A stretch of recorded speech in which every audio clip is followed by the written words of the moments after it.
నాన్నగారు, నా జీవితం అంతా నేనెన్నో యుద్ధాలు చేశాను. గౌరవం కోసం, కర్తవ్యం కోసం, విజయం కోసం.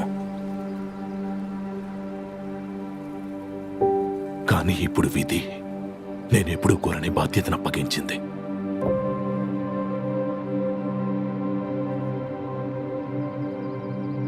ఓ కూతుర్ని, దాన్ని కల్లోలాన్ని చూడని అమాయకురాలు.